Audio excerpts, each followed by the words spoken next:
Hello hi नमस्कार सत श्री अकाल जय जगन्नाथ अस्सलाम वालेकुम। कैसे हैं आप सब लोग? आशा करता हूँ आप सब बहुत ज्यादा अच्छे होंगे, खुश होंगे, लाइफ में बिंदास रहते होंगे और मेरे वीडियो को देख के बहुत ज्यादा अच्छा फील करें और मेरे को भी फील करवाइए, क्योंकि मैं आप लोगों के लिए आज जो वीडियो लेके आया हूँ वो होगा बहुत ज्यादा शानदार।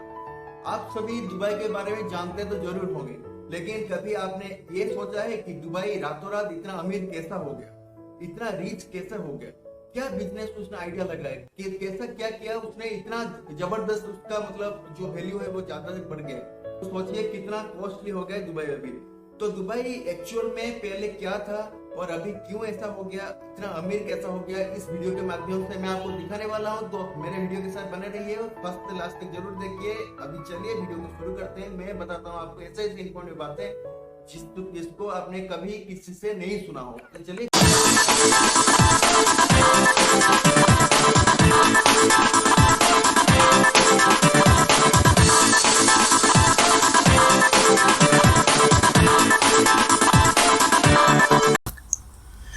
ये बात थी साल 2003 की।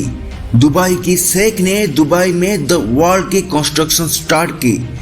समंदर में बनने वाला ये प्रोजेक्ट अर्थ शेप की तरह दिखने वाला था, जिसमें रिजॉर्ट, विला, होटल और बहुत कुछ बनने जाने वाला था, जिसको अंदाजा लगाना मुश्किल ही नहीं, नामुमकिन था। यहाँ तक जब इस प्रोजेक्ट के लिए एडवर्टाइजमेंट हो रही थी तब इसमें द वर्ल्ड को द लैंड ऑफ पैराडाइज यानी जमीन का लदाब भी कहा गया। लेकिन इस प्रोजेक्ट कंप्लीट होने की 12 सालों बाद भी आज तक इस आइलैंड समंदर में वीरान क्यों पड़े हैं? दुनिया की महंगी सेलिब्रिटी के द्वारा एंडोर्समेंट करने के बावजूद भी दुबई का शेख का ख्वाब अधूरा क्यों रह गया? यहाँ आखिर हुआ क्या था? अभिषेक ट्रैवल तड़का के ऊपर और एक बार सभी दोस्तों को स्वागत है। ये बात हम सबको मालूम है कि दुबई के रूलर शेख मोहम्मद बिन रशीद अल मक्तूम ने दुबई में वो कुछ कर दिखाया है कि जिसकी मिसाल पूरी दुनिया में कहीं नहीं मिलती। आज से 30 साल पहले दुबई में सिर्फ एक बिल्डिंग हुआ करती थी जिसको दुबई ट्रेड सेंटर कहा जाता है, लेकिन उसके बाद दुबई में इतने सारे कंस्ट्रक्शन हुई कि जो पहले 100% ऑयल पर डिपेंडेंट था वो अभी सिर्फ 3% ऑयल पर डिपेंडेंट रह गया है। और ऐसे ही कुछ ख्वाब शेख का भी था।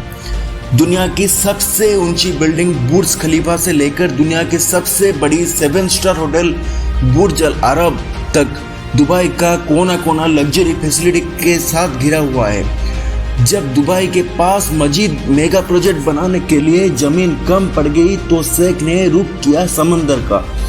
ये बात है 2001 का, जहां दुबई ने बुर्ज अल अरब बनाने के बाद वेस्टर्न टूरिज्म को पूरी तरफ से अपनी तरफ खींच लिया था।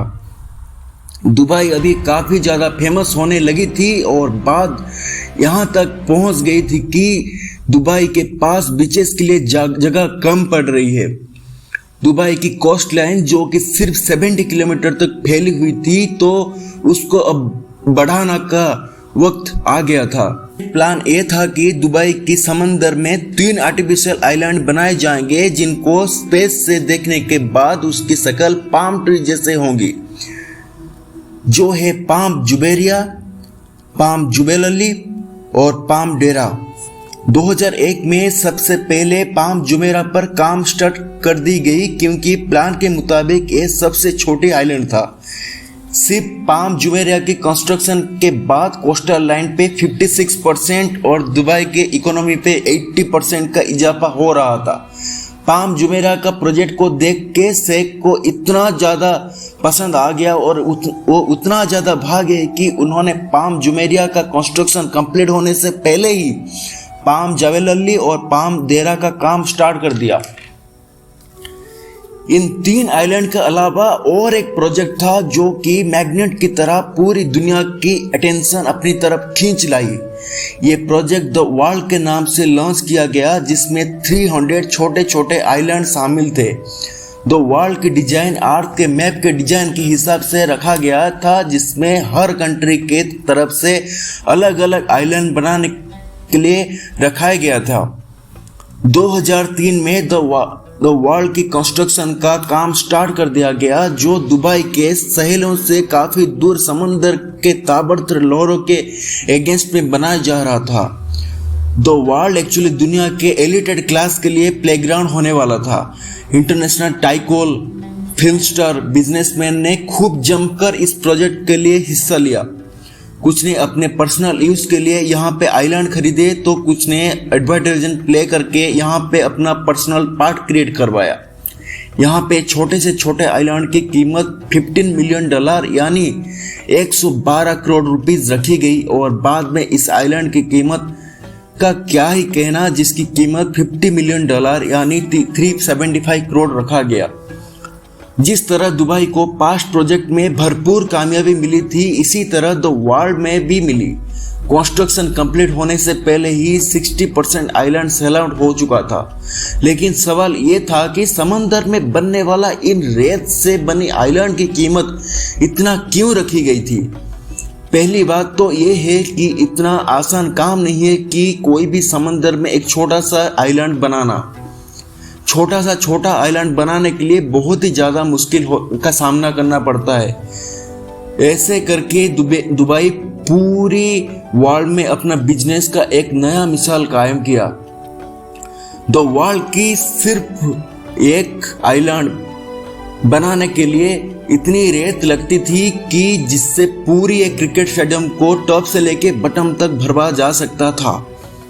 अगर पत्थरों की बात की जाए तो आइलैंड को बनाने के लिए कुल मिला के 5 लाख मेट्रिक टन के बराबर पत्थरों की यूज की गई थी। 9 किलोमीटर लेंथ और 6 किलोमीटर विड्थ की आर्टिफिशियल आइलैंड को बनाने के लिए दुबई को $14 अरब खर्च करने पड़े। अरब जैसे इतने सारे रुपए यहाँ पे खर्च किए गए, जिसमें 9 बुर्ज खलीफा और 14 बुर्ज अल अरब जैसे 7 स्टार लग्जरी होटल बनवा जा सकता था।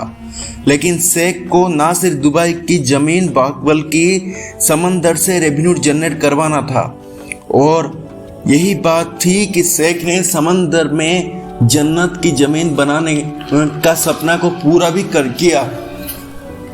तो ऐसा क्या हुआ कि इतना तामझाम करने के बाद भी पिछले 12 सालों से ये आइलैंड इतने वीरान पड़े हैं। द वर्ल्ड की फ्यूचर में सबसे पहले इसका डिजाइन है। इसका डिजाइन का कंस्ट्रक्शन से पहले इसका डिजाइन को शेख ने पूरे वर्ल्ड के डिजाइन के साथ मैच करके करने वाले थे, लेकिन कंस्ट्रक्शन खत्म होने के बाद इसे मालूम पड़ा कि इसका जो डिजाइन है वो पूरा अलग है अपने वर्ल्ड के डिजाइन से। उसको सुन के बहुत ज़्यादा कंस्ट्रक्शन कंप्लीट होने के बाद बहुत बड़े बड़े बिजनेस, बहुत बड़े बड़े टाइकोल एम्बेसडर्स, बहुत बड़े बड़े फिल्म स्टार बहुत ज़्यादा दुखी हो गए, क्योंकि उन्होंने कंस्ट्रक्शन से पहले 60% ज़मीन सेल आउट कर लिए थे।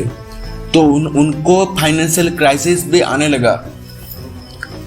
भारी मुश्किल का सामना करना पड़ा दुबई को उस टाइम। 2008 में द वर्ल्ड का लॉन्च रखी गई, जिसपे पूरी दुबई को फायरवर्क से चमका दिया गया। आखिर दुबई तो दुबई ही थी, कैसे भी करके इसने पूरी दुनिया पे अपना काया पलटा दी और बना दिया एक शानदार कंट्री। आइए अभी बात करते हैं कुछ अट्रैक्शन की। आपको मालूम होगा दुबई एक ऐसा शानदार प्लेस है जहाँ पे बहुत सारा अट्रैक्शन उसका पृथ्वी में या तो पूरे वर्ल्ड में फेमस पाए जाए रहते हैं, जैसे अल देरा, अल जुमेरिया, अल फुजेरिया, बुर्ज अल अरब, बुर्ज खलीफा। बुर्ज खलीफा दुनिया की एक ऐसे विराट मुस्तकीम बिल्डिंग है जिसका हाइट करीब 830 मीटर तक हो सकता है। तो ऐसा करके दुबई ने बना दिया अपना एक बहुत बड़ा मिसाल सारे दुनिया पे, और उसने अपना छाप छोड़ दिया पूरे विश्व में, जो कि आज देखने लायक है। तो गाइस वीडियो आपको कैसा लगा कमेंट पे जरूर बताइए। अगर पसंद आए तो लाइक करना, सब्सक्राइब करने के लिए मत भूलिए, और नीचे दिए गए बेल आइकन को प्रेस करके ऑल पे बटन पे प्रेस कीजिए। तो फिर ऐसा वाला कोई नया वीडियो देखने के लिए आप लोग सबसे पहले मेरे चैनल के ऊपर विजिट कर सकते हैं। और अगर कोई लेटेस्ट वीडियो मैं अपलोड करूंगा तो इसका नोटिफिकेशन आपको आ जाएगा। तो वीडियो को फर्स्ट से लेकर लास्ट तक देखने के लिए बहुत ही ज़्यादा शुक्रिया। तो वीडियो में बताइए वीडियो आपको कैसा लगा। वीडियो अगर आपको अच्छा लगा तो कमेंट करके जरूर बताइए। तो गाइस वीडियो आपको कैसा लगा कमेंट पे जरूर बताइए। अगर वीडियो आपको अच्छा लगे तो वीडियो को लाइक कीजिए, शेयर कीजिए, सब्सक्राइब कीजिए। मेरा चैनल ऑफिशियल ट्रैवल करके सब्सक्राइब करवाइए, मेरे को भी फील करवाइए। और एक बात बताना चाहता हूँ कि नीचे दिए गए बेल आइकन के बटन को प्रेस पे ऑल दबाए तो फिर जो भी मेरा लेटेस्ट वीडियो अपलोड होगा वो आएगा सबसे पहले आपके पास, सबसे आगे। तो चलिए वीडियो रखते हैं, तब तक के लिए जय हिंद, जय भारत, जय मेरा भारत महान।